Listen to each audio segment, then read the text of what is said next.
Hello and welcome to another episode of the Iraqi Nutrition Podcast. I'm your host, Juma Iraqi, and today I'm joined by two awesome gentlemen, the dynamic duo, Eric and Chris Martinez. How are you doing, guys? Juma, we are doing well. I think that the question is our eyebrows taking up the entire screen? Yeah, for people that don't know, these two guys are known for their famous eyebrows. I think even Eric Helms said that you have the best set of eyebrows in the whole fitness industry. Man, huge shout out to Eric Helms for that compliment. Yeah, that's quite a compliment right there from him. Yeah, exactly. So for people that don't know you, could you guys give us an introduction about yourself? Absolutely. And first and foremost, before I get into that, this is coming from Chris and I, but it is an honor to be on your podcast, Iraqi Nutrition. We're big fans. We've always followed your work. We've, suggested it to our clients. You're always delivering good value. So thank you so much for having us on here. Absolutely. Thank you so much, guys. I really appreciate it coming from you too. You're very welcome. So to give a little bit of context to the audience about our story, pretty much, we lost our father when we were 18 years old. And, our father passed away in a car accident. He fell asleep behind the wheel. So it was kind of one of those things where it was just so sudden, right? And it was 3 days before Christmas. So you can imagine it was like a ton of bricks hit my family, like a 360 on our family. After that, my mom pretty much, just had a nervous breakdown. She lost her mother 3 months after due to cancer. So after that, my mom turned to alcohol, to antidepressant pills. Chris and I were very, very lost as individuals, being 18 years old because we had no guidance and we didn't really know what the hell we were doing. So, we turned to alcohol ourselves. We got in a lot of trouble, got into a lot of fights. We got arrested. Like I said, we were just lost souls, and we would always come home from, school. We would come home from work, and we'd see our mom just intoxicated with alcohol, just passed out with just, pills on the floor. So it was very difficult for us. We were just really just torn emotionally. And, for anybody out there that has lost a family member or a significant other, you understand that pain and that grief, that it's very, very difficult, and it's a uphill battle for the rest of your life. But luckily, Chris and I are in an amazing place right now, but it hasn't been a smooth road. I'm not going to lie. But I think what really shifted us in our mindset to where we are now is when we came across Dr. Lane Norton's article in a muscular development magazine when we were in college. I think we were maybe like 24 years old. And it was almost like a sign for us to just reach out to him because his message was so clear and it just really hit home with us. And, after that, we did a consultation with him. We had worked with him for 5+ years. He really just changed our life, just like, our mentality with the gym, outside of the gym. And then after that, Chris and I were just like, look, we have a gift to, serve other people out there, and we could help other people through these type of practices. So we took that leap of faith and started our own business as well, which is now Dynamic Duo Training. So we've had that business for 6+ years going strong. And, we built that business, through working full time at another job while going to school. So that was another hurdle itself. But along the way, what a lot of people don't understand about us is that we never really dealt with our grief from losing our father and, our mom going through all that stuff. All we did was we put our head down and just work, and that means, working just, to make money, working in the gym, just training, just balls to the wall, just, looking at nutrition and training as black and white, and just building our business as entrepreneurs. We pretty much put our head down and we masked that pain, and we never really dealt with it the way we should have. So, 13 years later now, I would say the last 3 years, Chris and I have really dealt with our loss, and we have really just, changed as individuals for the better. And, now we're just trying to help others, with their fitness, journey, their lifestyle, their personal development, their mindset. And along the way, we're trying to get better as individuals as well, too. Mm-hmm. Excellent. Now, I have to say, guys, I'm really impressed with how you handle this, because when you experience something like that, it's really easy to, like you mentioned, to turn to alcohol and drugs and go down the wrong path. But I'm really impressed with that you spent a lot of energy focusing on something productive instead, like you two. So I'm really impressed with that story. And this is also a story that you've written in your new book that you recently came out with, the new era of fitness, which I'm almost done with.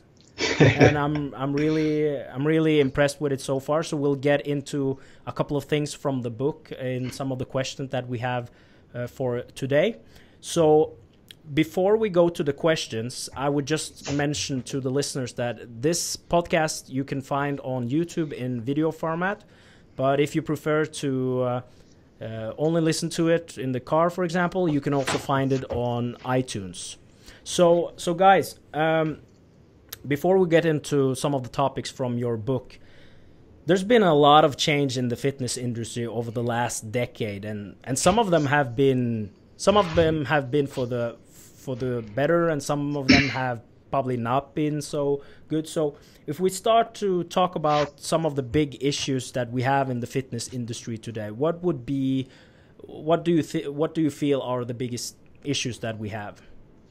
Yeah, that's a great question. And I think just to kind of give your audience the most value out of this question, I think we could, split this up into two segments if we look at this, right? So the first context we can talk about if you're a fitness enthusiast. The second context we can talk about if you're like a coach or a trainer or something like that. So I'll touch on the fitness enthusiast part first. But first, I want to mention a great quote by Wayne Gretzky, the hockey player. He said, "A good hockey player plays where the puck is at. A great player plays where the puck is going." So in this instance, fitness is the puck, and we see where the puck is going with fitness right now. And what I'll get into, and this will make more sense once I get into it all, is let's take the fitness enthusiast for an example, right? There's not enough diversification within somebody's fitness journey because the fitness industry kind of perceives it to just look at training and nutrition as black and white, right? And body image. And these people kind of sit there and just kind of create this illusion around just having a body image and they put it on a pedestal. So all the time throughout their fitness journey, they're trying to chase this body image that they see on magazines, they see on Instagram, they see on the internet, stuff like that. And it's just not realistic because they don't understand how much time it took for that person to get there, or how much genetics plays a role in it, right? Or if they're taking some sort of, performance enhancing drugs or something like that, right? But it just puts this body image on a pedestal, and it gets people into trouble because if they're not doing everything right, training, nutrition wise, they end up giving up. It starts affecting their life, their relationships, their experience, their adventure, their love, their wealth, all these different things. So where we see where the puck is going is you really need to sit there and evolve into this whole entire fitness journey where it includes training, nutrition, mindset, personal development, in lifestyle, because at the end of the day, how the hell do you have to blend this all into a lifestyle to accommodate your preferences, your schedule, your family, all these different things, right? And I think if we look at this as coaches, what coaches are doing wrong too is they're not teaching this diversification enough too, right? They'll sit there and they'll go get certified, through some sort of organization, or they'll quote unquote be this big famous Instagram coach because they have a bunch of followers, right? And all they'll do is they'll sit there and spit out a nutrition and training program. They'll make a couple changes each week. They won't even sit there and build a deep intellectual, one-to-one core conversation or relationship with their clients. They don't ask their clients, what did you do on the weekend? What are you doing career-wise right now? How's your family doing? They look at these people just as another number and as a dollar sign. So I think that's one of the big problems what coaches are doing right now too. And I think they just really need to start focusing on really building up this entire human worth instead of sitting there looking at just training and nutrition as black and white, and start developing real core relationships. Yeah, and I think just to add to that really quick, I think the coaches are not doing the work themselves, right? They're not doing like the mindset, the personal development, the lifestyle type of work that they quote unquote say they are. So how can you really open-heartedly teach that to a client? It's a good quote. Like I think everybody really wants to be, physically fit, but nobody wants to be mentally and emotionally fit. Yeah, I totally agree with that, and that was great points, because like nowadays it's almost seems like if you know how to calculate macros and set up a basic training program, you can call yourself a coach, but it's so much more that goes into it, like you guys mentioned, especially I would say the communication part of how to talk to people, like how to get them to make these changes, because you can basically get anyone to follow a diet plan or training pro for a given amount of time, but in the long run, it's more difficult if you don't have the system that gets them into the mindset and the flexibility that a lot of people lack. So I feel the communication part especially is a skill that a lot of coaches should work more on to improve themselves as coaches, because I'm not going to mention any names, but I've heard a lot of horrible stories about how coaches treat their clients, and I think they need to understand that I'm not talking about you being a babysitter for your clients, but at the same time you need to have like a relationship where you also can talk about other parts of your life as well. Absolutely, 100% agree with you. So, moving on, what do you feel have been happening in the fitness industry over the last decade for the better? What's actually been good? Because a lot of people say that information is more available these days, and some people say that that's a good thing, while other people say maybe it's a bad thing. So, what's your opinion about that? Yeah, no, that's a good point too. I was going to touch up on that because, like you said, it could be a blessing or it could be kind of a curse with all the information overload. So that is a good thing that there's a lot of good resources out there. And I think it just comes down to just narrowing it down, that you really have to follow like maybe 5, credible people within that specific niche that you really trust with your gut, and that really just kind of identify with your core values and who you are as a person. Otherwise, if you're just bouncing around, just following a bunch of different people, he said this, she said this, well, this is the way you do it, it's going to be very, very overwhelming. And we've been, we've done this when we started off too. So we're no stranger to this. But I think that, the information is out there. Some of it's good, some of it's bad. I think that, just some of the some coaches out there, a good handful of them are really, really good at what they do. But once again, there's a lot of coaches that aren't good. Other than that, I see that, there's some influencers out there on, Instagram, social media that have massive followings or even massive YouTube followings. So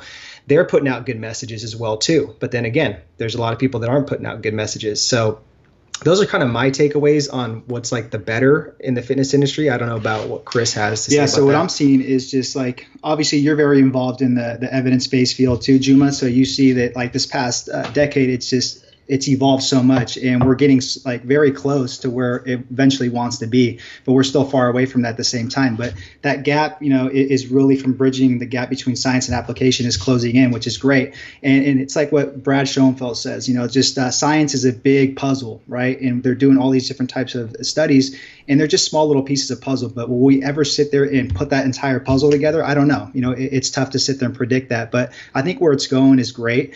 And I just think that if you're an up-and-coming coach or if you're a fitness enthusiast, you just got to really understand that you can't sit there and be like an abstract reader and just, sit there and take a bunch of like, the conclusion at the bottom of an abstract and then put it on Instagram or YouTube and say, hey, this is the end-all be-all answer. This is the final conclusion. This is what you do. You can't sit there and do that because it's just false information and it's just misleading information as well. You're doing more of a harm than a discause, in my opinion. So just have, that integrity when you sit there and spread that information, because I know that a lot of these people have good intentions. They're trying to help, but then other people, they're just trying to make a quick buck too. So that's kind of where I see, it going and everything like that.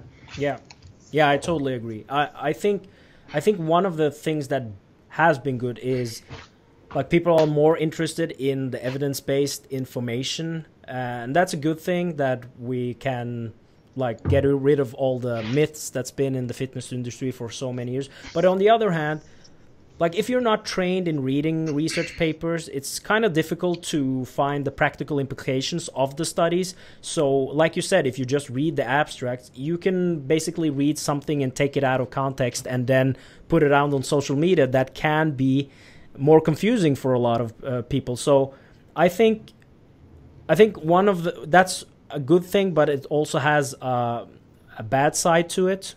But on the other hand as well, I think some of the things that I see a lot is when a new study comes out, people jump on it and say, This is the final answer. They don't see that, okay, which population did they actually do this study on? Which people does this study actually apply to? Because there can be studies that shows that, okay, if you're a regular person, not a top athlete, it probably doesn't matter a lot. But if you're looking for those last couple of percentages, some of these studies might be, some of the things that they find is that it might be something that you want to apply to your own training or nutrition, for example. So I think people struggle to, they miss the gray areas, basically. And that's what I find, a bit negative about the development. Because now, for example, if a coach has done, let's say a coach has done a protocol with his clients for 5 years and it works every time, but there's no scientific studies showing that this is the way to do it. That's one of the issues that I have, because you can't go to that coach and say, well, show me a study that shows this, because there's a lot of things that we don't have sufficient data on, and there's a couple of other things that we probably won't be having data on, because it's like doing research on it, it would cost a lot of money, and it would only apply for a small percentages of the population. And I'm talking now about like typical bodybuilder protocols that let some people follow. For example, studies on how you do your peak week, for example. There's a lot of ways to do that, but there's not a lot of research about how you manipulate sodium and water and carbohydrates and stuff like that. But so you can't just go up to a coach and say, what you're doing is wrong, because you don't have any scientific evidence to back it up. You understand what I'm saying? Yeah. So. Yeah, and you made a great point, what you said about just kind of how people will take like the conclusion and run away with it and say that's the end all be all, and they don't even understand really how to break down the study, right? So people don't understand that there's a lot of limitations. They need to understand the population, like you mentioned. They need to sit there and understand what the model is like. Is the model a real world practical, application you're going to use with clients in the real world setting? They don't understand dropout rates. They don't understand like, significant type of changes, right? So if you compare two types of diets and one group wins by just losing maybe 1 or 2 pounds, is that really that big of a significant matter? Probably not, right? So I think a lot of people really got to start understanding how to read the research and dissect it. And that's why there's great resources out there like Alan Aragon's, Brett Contreras, Eric Helms, I think even James Krieger has a good one out there, or even like go spend some time in a lab, or, hire some sort of coach that knows how to dissect it, and they can accelerate that learning curve for you. Yeah, I totally agree with that. So let's move on to some of the topics that you cover in the book. One of the things that you talk about in your book is being flexible with your training and with your nutrition. And we've previously done a podcast on this show with Alan Aragon where we talked about flexible dieting, but we can touch upon a bit about that, how you see flexible nutrition, and also talk about what you mean by flexible training, like how we actually do it in practice. Sure. Yeah. So what we basically mean by that is just go out there and train, whenever you want, eat whatever the hell you want. No, I'm just kidding. The audience are probably just silent. Yeah. So what we mean by that is basically, the evidence has evolved, showing that, there needs to be some sort of flexibility in nutrition and exercise. I don't know the studies off the top of my head. If you want to email us, we can more than gladly send you over those citations to show you that there is evidence to back this up.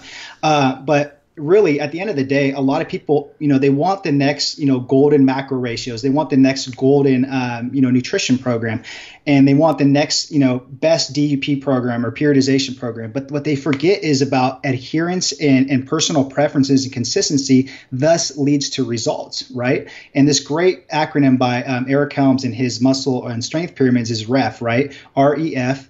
Realistic, enjoyable, and flexible. And if you could just implement that acronym into training and nutrition, you will be so much better off probably getting results, because you're going to enjoy it. It's going to be realistic for your goals, and it's going to be flexible when shit comes up, right? Because life happens, and there's got to be times where you got to be able to move things around and be flexible. So I'll talk about kind of exercise a little bit. Eric will talk about nutrition. Yeah. So Chris hit the nail on the hammer right there with the REF acronym. And when it comes to flexible nutrition, we kind of like taking clients through stages, depending on what, their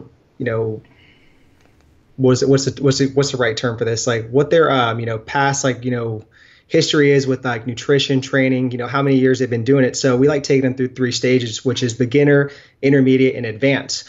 So the beginner tier is pretty much like building a foundation of a house. That's just learning basic portion sizes, learning what macronutrients are, protein, carbs, and fats, how to just eliminate highly palatable foods, how to just, have things in moderation.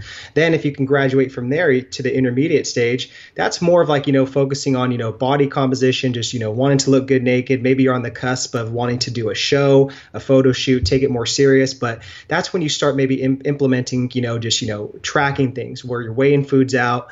Then once you get to the advanced level, that's obviously the advanced level. So that's when you got to take nutrition a little more serious and really track everything to enhance your overall body composition. So that's tracking macros, tracking calories, if that's intermittent fasting, paleo, whatever you like doing. We don't think that there's one universal diet, but we do think that flexible nutrition with, flexible dieting is the way to go. It's the most realistic way.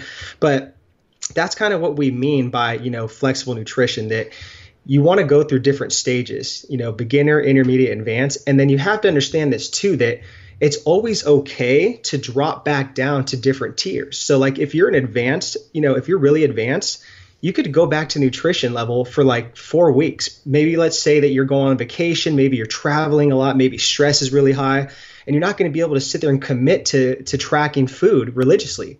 It's okay to sit there and drop back down to the beginner tier and just portion out foods, eyeball them, give yourself a nice little mental break, and still keep yourself relatively in that spot that you need to, attain your goals through nutrition. Yeah. And then with exercise, I mean, we kind of follow the same type of model where you're kind of leveling up on this. And this is all coming from practice, from being personal trainers, working with over 1,000 clients in person, out of person, past 10 years. And basically what we see is, whenever you're doing flexible exercise, you want to learn the basic movement patterns, right? So you want to have like a push-pull pattern. You want to have a hip hinge pattern, squat lunge pattern, so that they understand these fundamental, movement patterns so they can progress properly over time when you add volume and you start manipulating frequency, intensity, all those things, right? Then maybe you want to level up after that to start thinking about, hey, maybe I'll start doing an upper-lower split. Maybe I'll start doing a 5-day split. Maybe I'll start doing a full body split 3 or 4 times a week, depending on your schedule, stuff like that. And then when you get to the advanced stage, maybe we can then start thinking about periodization, how we're going to manipulate adding volume over time, how we're going to manipulate intensity, frequency, rest periods, stuff like that. I just think people get too caught up in just wanting to get to the top of the ladder too quick. They don't really understand that you have to kind of, graduate, and you have to work your way up that ladder. And then when life hits you, when there's stressful moments, you work a lot, there's things going on in your life, it's okay to go back down that ladder. You don't have to always be at the top of the ladder with your training nutrition. You can be flexible and come down in the middle, come down the bottom, then go back up at the top. It's called training and nutrition periodization, pretty much. Yeah, I really like both the concept, because like sometimes people get to, like you said, black and white when it comes to training and nutrition. And you have, like, for example, let's say you're having some issues with your knees or your hips, but it's Monday and you have to do squats on that day, and you go in and you do it and you get injured, right? Because you weren't flexible. You have to follow the training program like it was written. And for me, I don't understand that mindset, because now you've just ruined your entire training for a long period of time because you got injured, because you didn't want to be flexible with your training. And another thing when we're talking about this, and I really like the things that Eric talks about in regards to this, with really enjoying your training. And I've tried to, like, sometimes when I explain this to students or clients that I work with, they'll reply, but they'll say, but if I enjoy working out in a low intensity workout, that wouldn't give me any results. I'm like, yeah, but on the other hand, if, let's say, for example, you put a guy on a bro split, and everybody's talking about these days that bro split doesn't work at all. You need to at least train your quad 6 times a week or something like that. To me, I'm pretty sure that if you put a guy on a bro split and let him do that for 10 years with progressive overload, he would see impressive results both in strength and in muscular development, because he's found a system that he is going to enjoy, and he's going to do it in the long run. But I think people get too caught up in what's most optimal in regards to the latest research. And like if you were to compare clean eating, where you only eat like food sources that are nutrient dense, compared to having a flexible approach where you eat some junk and stuff.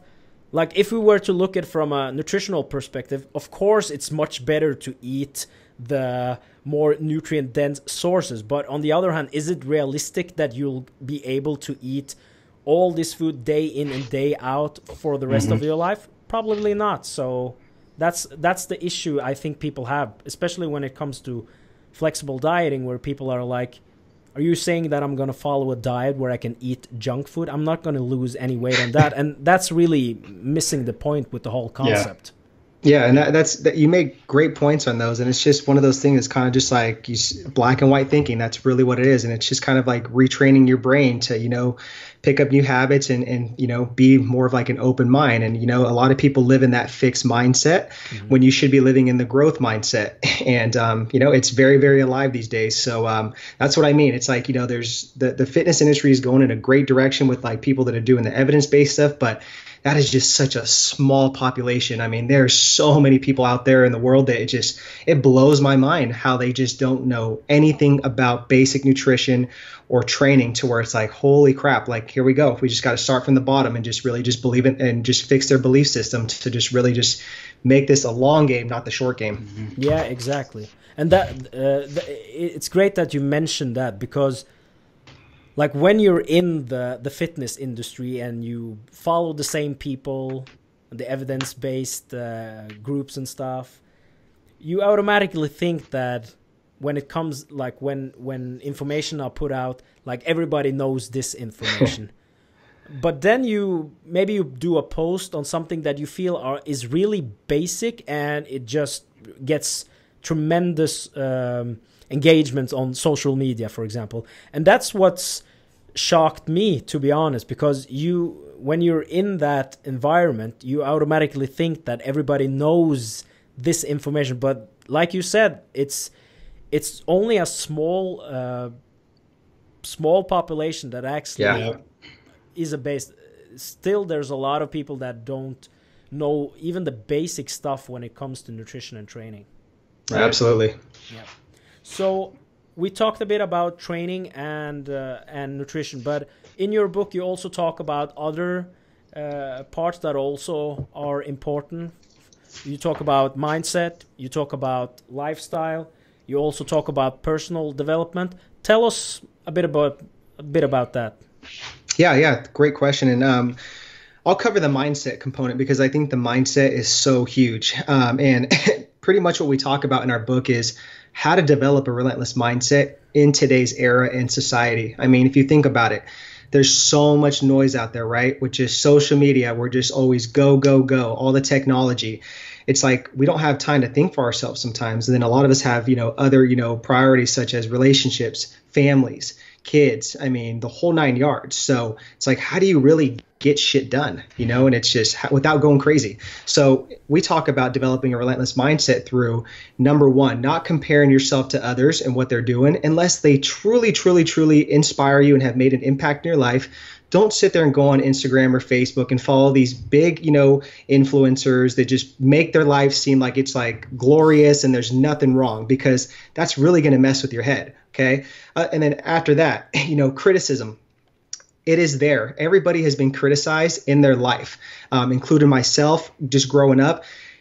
And it's not going to go away. You're going to be criticized for the rest of your life. So once you understand how to take, a grasp of, being criticized, and just surround yourself with, like-minded people that are going to give you positive energy, and you're not wasting your time and energy on negative people, then criticism is going to be really easy to get over. The last one I'm going to talk about is fear. Okay. What fear does ultimately is it paralyzes us, and it robs us from our dreams. It robs us from, unlocking our true gift in life and serving the world and, mastering our craft and showing other people the way. So if you look at it, fear everybody think that it's like everyone thinks that it's a huge wall, right? But it doesn't really exist. It's just you could walk right through that wall. You could put your hand right through it. And that's really what it is. It's all in your head. And just think about how many times you have feared something and questioned yourself about something.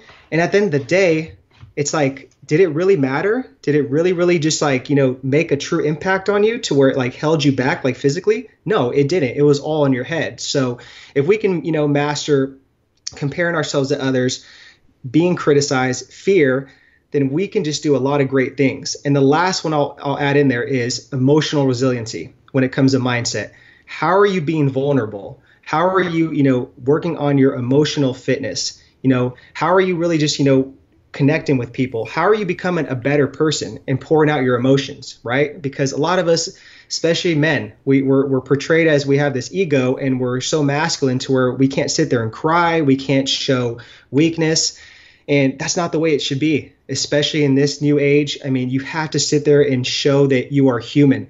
You have to be empathetic to others. So, emotional resiliency is huge when it comes to developing a relentless mindset.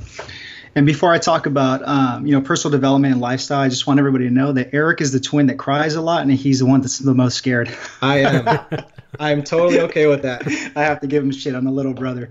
Okay, so personal development. So if we kind of look at this, we're talking so much about training and nutrition, right? But what are you doing to sit there and better yourself as a person, as a human being, right? Sometimes we talk about, oh, well, I want my self-image to go up. I want my net worth to go up, right? But what about your human worth? How are we getting that to enhance with your training and your nutrition, right? So if you kind of look at this as an image as a cake, right? The entire cake is the foundation of us, a human. And all that's on the top of that is the frosting, is just the training nutrition. That's all it is. It's just extra, right? So if we can sit there and improve our personal development every single day, get 1% better, in our relationships, in our adventure, in our love, in our experiences, at our jobs, our careers. Imagine how much easier it's going to be to blend in the training and nutrition and get those results that you want, right? So I'll give you just, two really good examples for time's sake on personal development that your audience can actually take action with, right? There's this great book called Miracle Morning, and he talks about an acronym called SAVERS.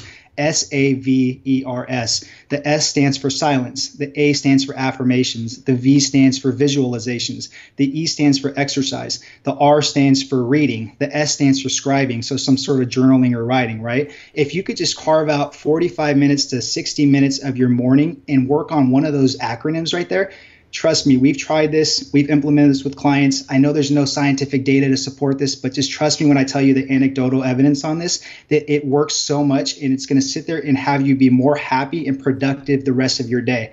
And then also, I'm a huge believer in a wind down routine. So what are you doing to shut off all the noise that Eric talked about? Or maybe go on a walk, maybe go listen to a podcast, maybe read a biography, maybe stretch, maybe take a warm bath, maybe just have a conversation with somebody. Just do something to shut your mind off so that you can kind of reset for the next day and be more productive. And then lifestyle. How the hell do we sit there and blend this all into a lifestyle, right? Because at the end of the day, that's what we're all chasing. We're not sitting there chasing the six-pack abs, the buff arms, the ripped back. We're chasing a lifestyle that we want to be happy about and enhance, right? We all want to live a fulfilled, happy lifestyle. So I think, why not chase the 4 pillars of life: health, wealth, love, and happiness, right? So how can you sit there and improve in all those categories just besides training, nutrition, or looking to get that 6 packs? Excellent. Now, I want to ask you a follow-up question when it comes to like personal development and stuff. How would you rank formal education, for example?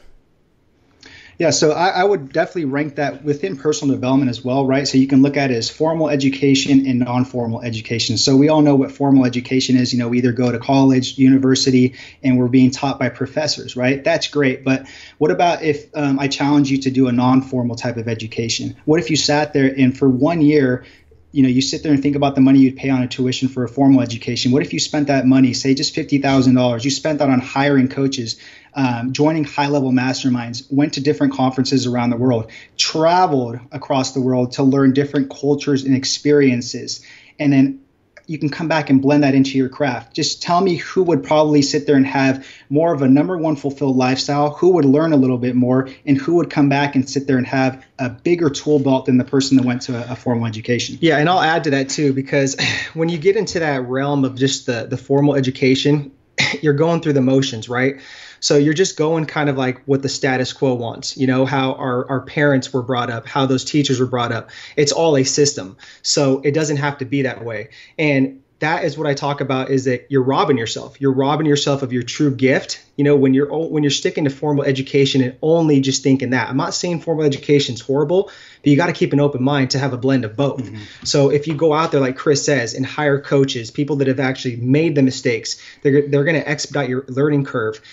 You go travel, you go give back to certain, orphanages, help serve other people. I mean, just think about how much that's going to enhance your self-awareness as a human being and make you discover your identity and your true calling in life. And a lot of people just don't understand that, because when you're in a formal education, you're doing everything by the damn book. That's all you're doing. So you're not having any time to reflect on what your interests are, what you really are genuinely passionate about. And it's just, to me, honestly, it's sad sometimes. It really is sad. And that is just kind of why I think that, sometimes the formal education seriously robs us of our true potential as human beings.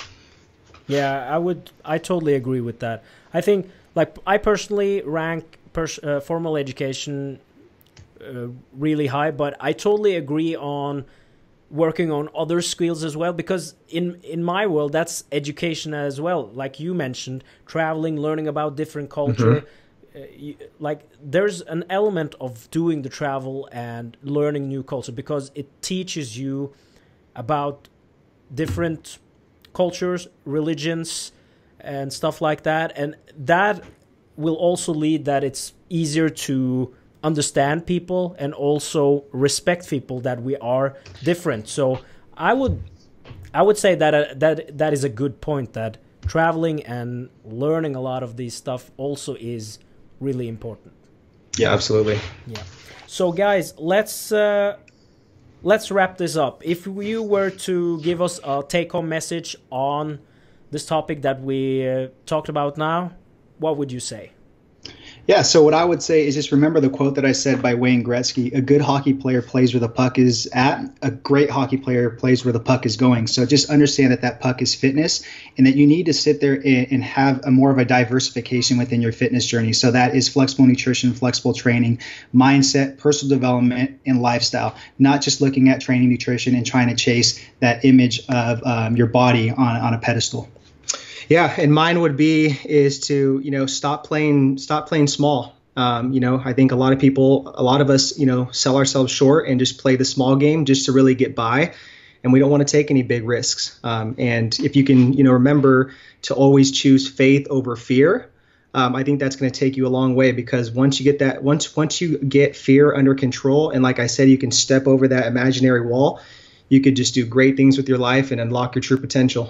Shit, Eric's was better. No, I think we both were good. So, guys, thank you so much for joining me on this podcast today. It was a great honor to have you on the show. Where can people find more information about you, and also where can people get your new book? Yeah, so I just want to say again, Juma, thank you so much for having us on. This was a blast. Hopefully we added value to you and your audience, and just thank you for having us on your show. And you're doing a great service by just changing the world with this podcast. Yeah, thank you so much for the opportunity. And then where you can find us and our big eyebrows is dynamicduotraining.com. And then our book is at theneweraFitness.com. And then you can find the book too on our website as well. Excellent, guys.